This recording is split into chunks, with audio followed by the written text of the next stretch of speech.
Ka-Express, ginulat na naman ang buong NBA world sa isang larong puno ng intensity at sorpresa. Sa Game 2 ng first round ng NBA playoffs nitong April 22 sa Crypto.com Arena, muling pinatunayan ng Los Angeles Lakers na hindi sila basta-basta bibigay kahit pa kulang sila sa ilang key players. Pinangunahan ni LeBron James ang panalo laban sa Houston Rockets 101-94 sa isang performance na hindi lang tungkol sa numero, kundi sa control, karanasan at tamang desisyon sa bawat crucial moment ng laro. Lumipad si LeBron, literal at figuratively, habang nagtala siya ng 28 points, 8 rebounds and 7 assists sa loob ng 39 minutes. Hindi ito perfectong shooting night sa papel, pero ang kanyang 10 out of 14 sa free throw line ang nagselyo ng laro sa dulo. Ito ang klase ng performance na nagpapakita kung bakit kahit sa edad na 41,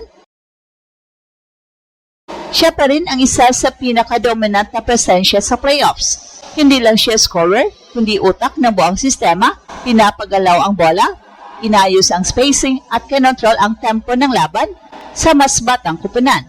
Pero kung may isang pangalan na talagang nagpapasabog sa laban, iyon ay si Marcus Smart. Sa kanyang paglipat sa Lakers, maraming nagtanong kung ano ang magiging papel niya. Sa Game 2, sinagot niya yon ng buong lakas.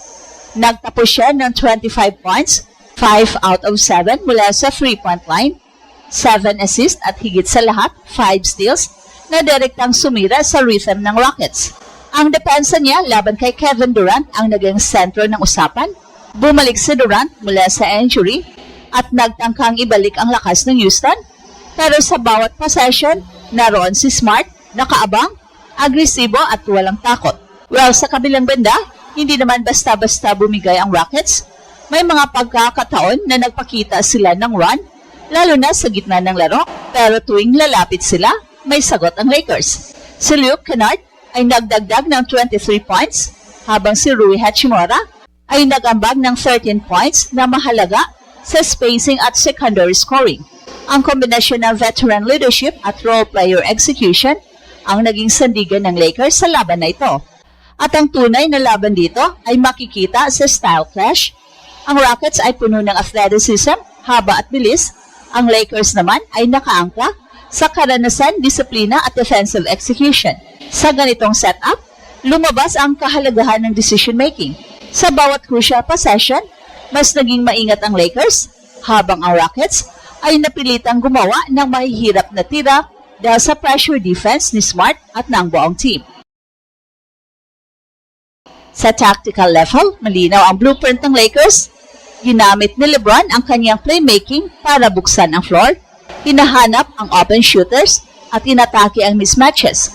Samantala si Smart ay naging disruptor, hindi lang scorer kundi defensive anchor sa perimeter.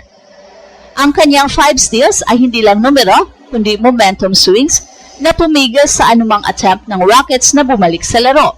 Ang Lakers ay naglaro ng tinatawag na controlled chaos, organized sa offense pero agresibo at unpredictable sa defense. At para sa Rockets, ang pagbabalik ni Durant ay malaking boost sana, pero hindi agad nag-sync ang kanilang sistema. Ang kanilang half-court execution ay nahirapan dahil sa pressure at kulang ang kanilang spacing sa mga pagkakataon na kailangan nila ng malinis na tira. Sa playoffs, hindi sapat ang talento kung hindi ito nakaangkla sa malinaw na execution. At ito ang naging pagkukulang nila sa Game 2. Sa mas emotional na perspective, ang laban na ito ay sumasalamin sa ilang mas malalim na kwento. Sa LeBron, kahit lampas na sa karaniwang peak ng isang atleta, ay patuloy na lumalaban at nagdi-deliver sa pinakamataas na antas. Para itong kwento ng tiyaga at karanasan na kahit gaano ka nakatagal sa laban, kung tama ang diskarte at buo ang loob, kaya mo pa rin manguna. Si Marcus Smart naman ay isang halimbawa ng transformation mula sa dating kalaban, ngayon ay isa sa mga pinakamahalagang peraso ng Lakers. Ang kanyang hustle at intensity ay nagbigay ng bagong identity sa team. Sa paglipat ng serye sa Houston para sa Game 3, doon na magsisimula ang tunay na pagsubok. Ang 2-0 lead ay malaking advantage, pero sa playoffs, mabilis magbago ang momentum. Ang Rockets ay may pagkakataon na mag-adjust, lalo na kung ma-maximize nila ang presensya ni Durant at maayos ang kanilang offensive flow. Para sa Lakers, ang hamon ay kung kaya nilang dalhin ang parehong energy at execution sa isang hostile environment. Well, ang laban na ito ay hindi lang tungkol sa panalo o talo. Ito ay tungkol sa direksyon ng serye at sa mensaheng ipinapadala ng Lakers sa buong liga. Sa likod ng injuries at kakulangan sa lineup, nagawa nilang kontrolin ang laro laban sa isang batang kupunan na puno ng talento. At sa gitna ng lahat, si LeBron James ay patuloy na lumilipad, hindi lang bilang scorer, kundi bilang leader na nagdadala ng buong kupunan sa tamang direksyon. At kung magpapatuloy ang ganitong performance, hindi malayong maging isa ang Lakers sa pinakamapanganib na kupunan sa playoffs ngayong taon. Pero para sa Rockets, ito rin ang pagkakataon na patunayan na kaya nilang bumangon at lumaban. Ang Game 3 ay hindi na lang simpleng laban, ito ay magiging sagot kung sino ang tunay na may control sa serye.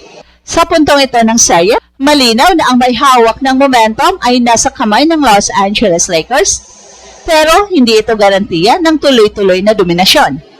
Ang 2-0 leg ay isang malakas na posisyon, pero sa mundo ng playoff basketball, ito rin ang pinakadelikadong estado dahil dito nagsisimula ang tunay na laban ng adjustments, composure at mental toughness. Ang Houston Rockets, kahit 2 beses nang natalo, ay hindi isang kupunang madaling i-dismiss. Sa katunayan, mas nagiging mapanganib ang isang batang team kapag napipilitan silang mag-adjust at maglaro ng may urgency sa harap ng kanilang home crowd. At para sa Lakers, ang susunod na hakbang ay hindi na tungkol sa hype o highlight plays, ito ay tungkol sa consistency. Ang leadership ni LeBron ay patuloy na nagiging pundasyon, pero ang tunay na susi ay kung paano nila mapapanatili ang balance ng kanilang sistema, ang kombinasyon ng kanilang playmaking, ang defensive chaos na dala ni Marcus Smart, at ang timely scoring ng kanilang supporting cast. Sa pangalawang panalo, ipinakita nila ang blueprint, control the pace, limit turnovers at sirain ang rhythm ng kalaban. Pero sa Game 3, ibang klaseng pressure ang haharapin nila. Isang arena na puno ng ingay at isang kupunang desperadong makabawi. At sa panig naman ng Rockets, ang narrative ay hindi pa tapos. Ang pagbabalik ni Kevin Durant ay isang malaking factor na hindi pa lubos na maximize. Sa Game 2, malinaw na may epekto siya pero hindi pa sapat upang baguhin ang resulta. At ang hamon ngayon ay kung paano siya gagamitin ng team, hindi lang bilang scorer kundi bilang sentro ng offensive flow. At ito ang Express Info kung saan bawat kwento ginulat ang mundo. Don't forget to like and subscribe.